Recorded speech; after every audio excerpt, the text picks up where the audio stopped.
je suis venu vous dire une vérité. Pas pour vous consulter, pas pour négocier non plus.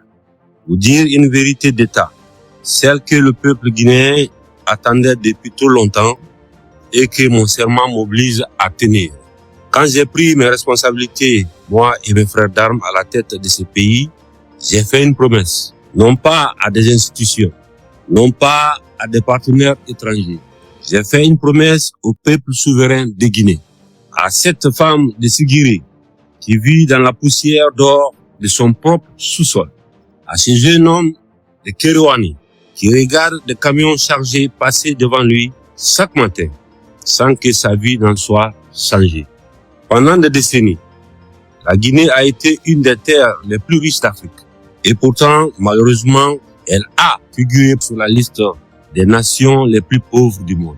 Ce paradoxe n'est pas une fatalité, c'est une injustice, selon moi. Et les injustices, je les combats avec détermination et une conviction sans faille. La Guinée est la deuxième réserve aurifère d'Afrique de l'Ouest. Son nord quitte son sous-sol chaque jour à l'état brut, chargé dans les camions, emporté vers les raffineries du monde entier, étranger pour être transformé ailleurs, certifié ailleurs, vendu ailleurs et toujours ailleurs. Et la Guinée perçoit des miettes, des redevances, calculées sur un métal qui ne vaut pas encore son vrai prix au moment où il franchit nos frontières. Pendant ce temps, d'autres captent la valeur ajoutée, d'autres créent les emplois, d'autres bâtissent leurs villes avec notre or. Je mets fin à cela dès aujourd'hui. Pourquoi? Nous avons construit la plus grande raffinerie d'Afrique en Guinée, qui sera opérationnelle dans les jours qui viennent. La Guinée ne continuera plus à se contenter d'être fournisseur de matières premières pour les usines du monde entier. C'est fini. Première chose que je vais vous dire, que vous devrez noter. La Guinée exigera désormais la transformation de son or sous son propre territoire. Donc l'or brut ne sortira plus de la Guinée. Tout l'or que vous allez produire dans vos mines seront raffinés à Conakry. L'or guinéen sera fondu en Guinée, certifié en Guinée, valorisé en Guinée avant de l'exporter vers les marchés internationaux. L'exportation d'or brut sera formellement et définitivement interdite. Tout opérateur qui continuera d'exporter de l'or brut, son agrément sera suspendu.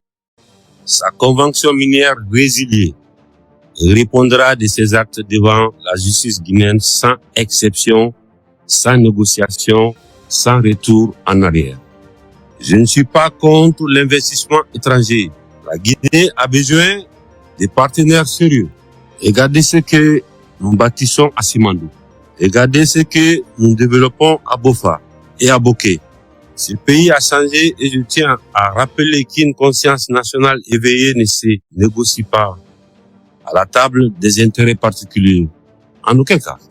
Ce que cela signifie pour l'histoire, ce que nous décidons aujourd'hui à un nom, et certains se rappelleront, c'est l'industrialisation irréversible de la République de Guinée.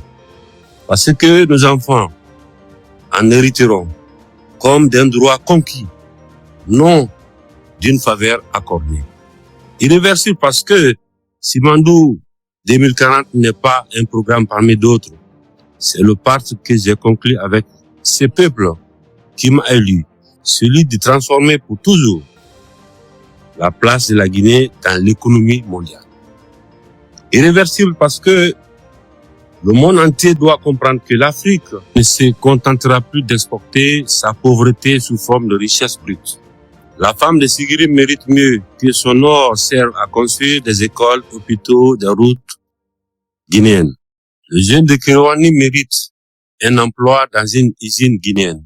Le peuple de Guinée mérite de voir sa richesse rester sur sa terre. Je leur dois et je leur tiens parole en tant que soldat.